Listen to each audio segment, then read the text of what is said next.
Olá, venho novamente hoje para partilhar convosco uma brevíssima, mas brevíssima reflexão sobre a morte do Papa Bento XVI. Dizer desde logo que o Papa Bento XVI foi um dos melhores papas que a Igreja Católica Romana teve ao longo dos séculos. Também foi um dos melhores teólogos contemporâneos, bem como aquele que procurou, na medida do possível, ajustar a sua concepção doutrinária aos cânones da palavra de Deus. Foi um papa introvertido, conservador e, acima de tudo, que não cai na moda do politicamente correto, razão pela qual ele granjeou um número bastante significativo de opositores, fazendo com que fosse considerado como sendo um papa impopular. Mas nós sabemos que ele foi um dos grandes homens que procurou defender fielmente a palavra de Deus, fazendo descontos, naturalmente, daquelas linhas que sempre a Igreja Católica defendeu no que toca ao culto mariano, a veneração dos santos, a infalibilidade da autoridade papal, outras práticas, enfim, que nós bem sabemos, descontando tudo isto, mas ele é um Papa que procurou viver a palavra de Deus, que procurou centralizar o seu ensino na pessoa do Senhor Jesus Cristo. Aliás, foi justamente por essa razão que ele escreveu 3 volumes de Jesus de Nazaré, falando no primeiro volume do seu nascimento, no segundo volume, enfim, do seu ministério e, por fim, da sua entrada triunfal em Jerusalém, bem como a sua morte e ressurreição. Ou seja, é um Papa que centralizou mais, comparativamente com os outros, na figura do Senhor Jesus Cristo. Mas nós sabemos que, além disto, é um Papa que diz a verdade, ou que dizia a verdade e estava comprometido em falar a verdade.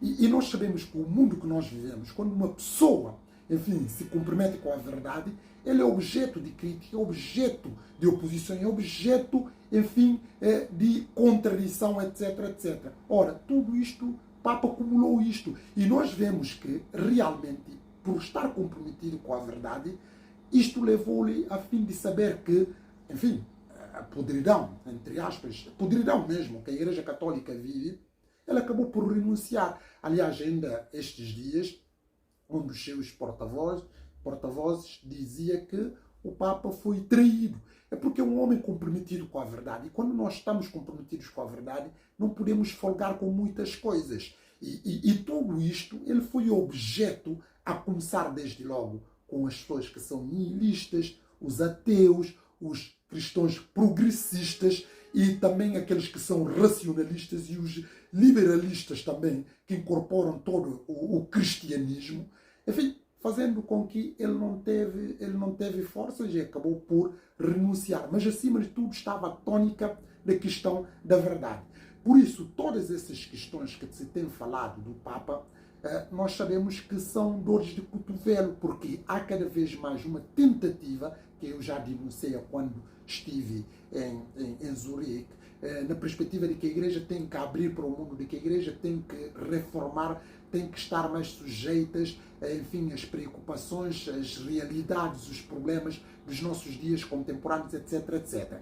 E estes problemas inserem-se, sobretudo, enfim, liberalizar o divórcio, aceitar a homossexualidade, enfim, aceitar a tudo e todos, não falar do pecado, e, enfim, ter mais uma interpretação bíblica atualista, etc, etc. E também, enfim, dar mais uma proeminência, sobretudo, a abrir, enfim, o ministério pastoral às mulheres.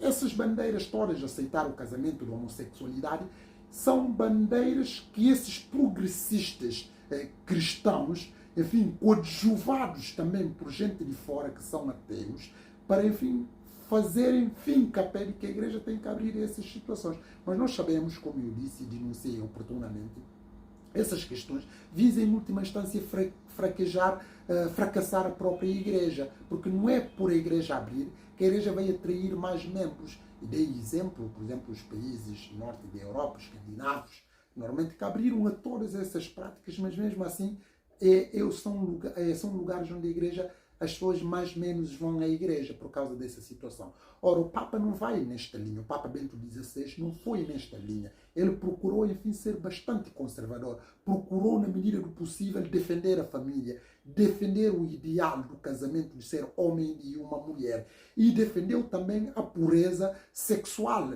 que levou a ser criticado quando foi para a África dizer para as pessoas não usarem preservativo, mas é naquela lógica de que a igreja defende que o sexo só tem que ser feito no âmbito matrimonial e não tem que haver infidelidade. Ora, se não há infidelidade, o sexo é feito no âmbito matrimonial, não há preocupação de questionar essa questão do preservativo, até porque a doutrina da Igreja Católica não aceita métodos contraceptivos, por razões várias que depois vou explicar. Ora, o Papa estava a ser mesmo coerente com aquilo que é a mensagem, que é da doutrina da Igreja Católica e de alguma certa forma tem alguma base também bíblica, etc, etc. Mas ele foi objeto de crítica, da mesma forma do discurso que fez em Ratisbona, na Universidade de Ratisbona, ele criticou o fanatismo religioso islâmicos, os radicais islâmicos, e eles todos também, enfim, levantaram-se e fizeram toda aquela moça que nós presenciamos, etc, etc.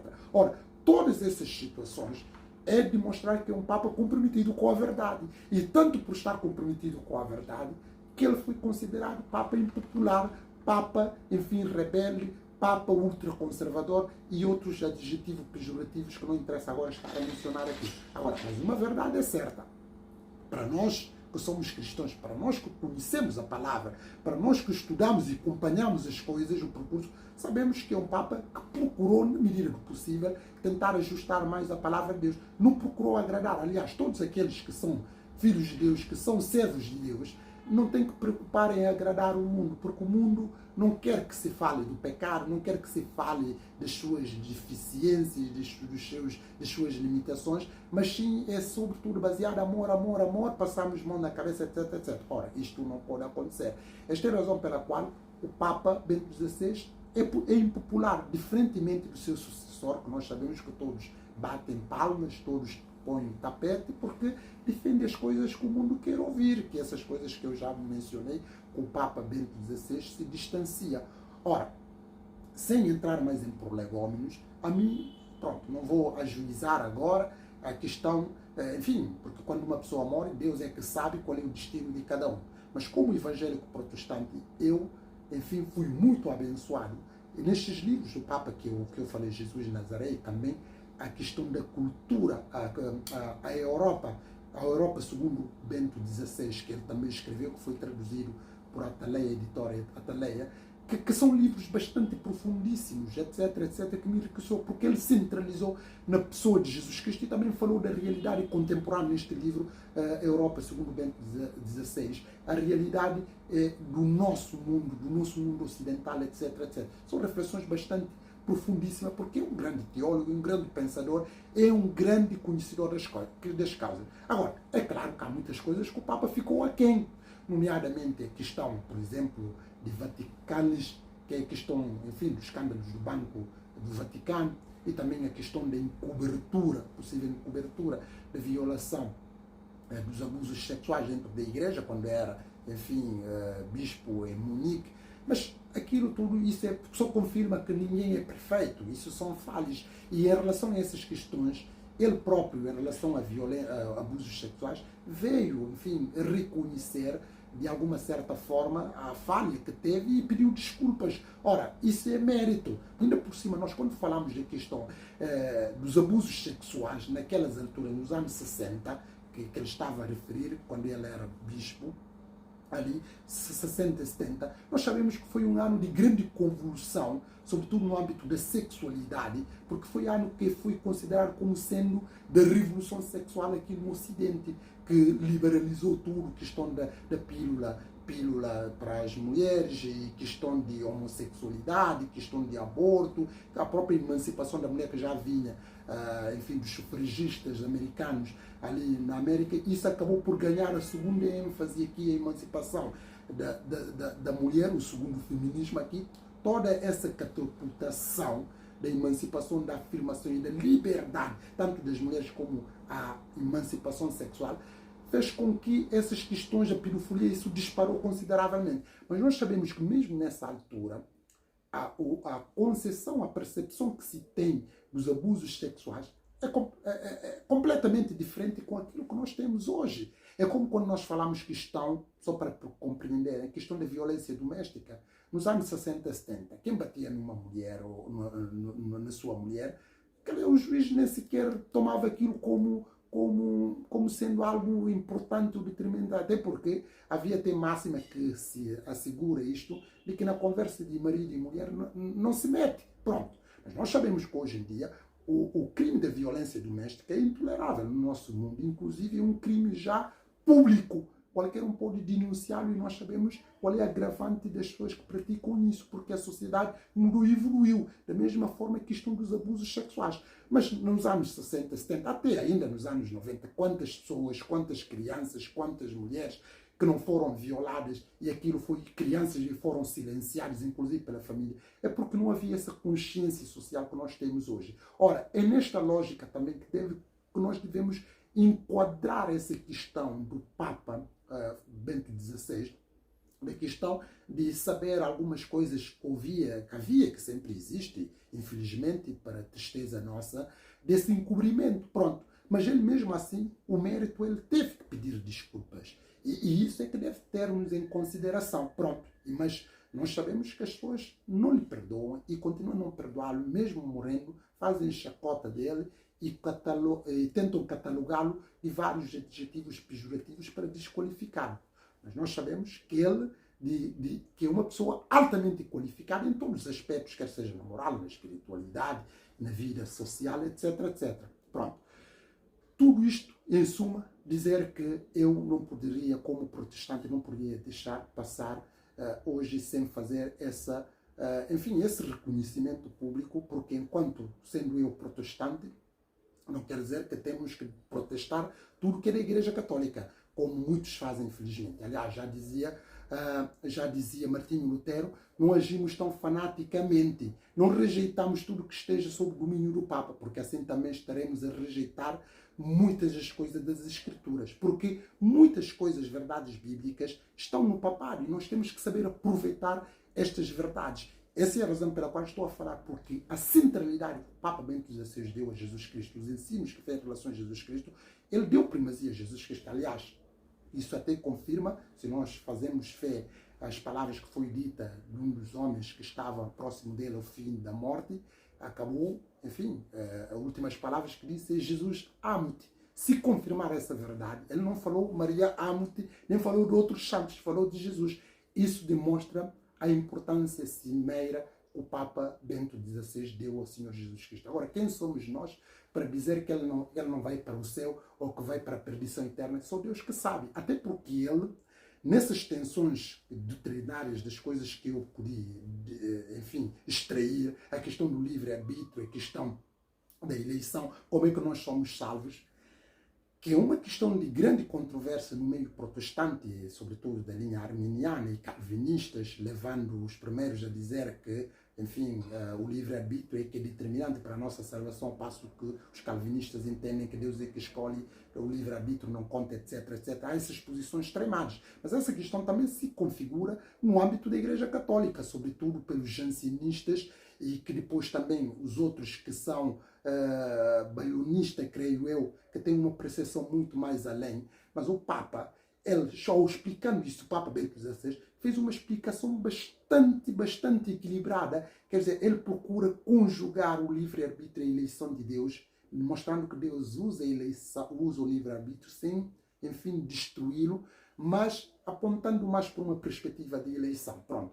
A questão da salvação, Deus é que sabe, e eu também vou nesta linha doutrinária, etc, etc. Mas fiquei muito edificado por essa explicação sensata sensato do ponto de vista bíblico do Papa Bento XVI, porque no meio protestante é um meio muito radicalizado essas questões que uns, enfim, tomam uma posição radical ignorando tanto o livre-arbítrio, outros que vão dando sua primazia à escolha de Deus ignorando o livre-arbítrio. Mas ele tentou lá fazer, até diferente de outros padres, teólogos católicos, ele procurou fazer uma interpretação muito sensata, muito ajuizada.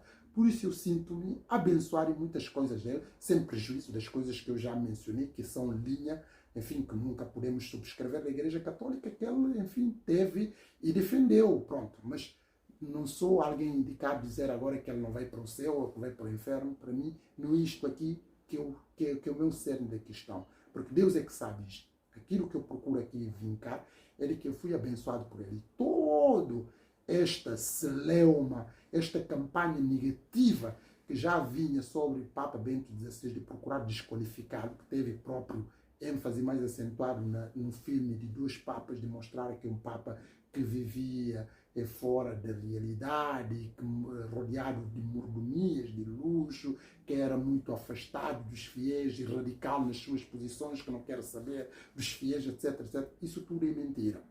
É mentira para poder desqualificá-lo, porque nós sabemos que aqueles que vivem de acordo com a palavra de Deus vão ser sempre, enfim, ter uma leitura do mundo depreciativa. As pessoas vão tentar desqualificá-lo. Mas Deus é que nos dá, Deus que nos honra, como dizia o autor sagrado, importa mais agradar a Deus do que a homens.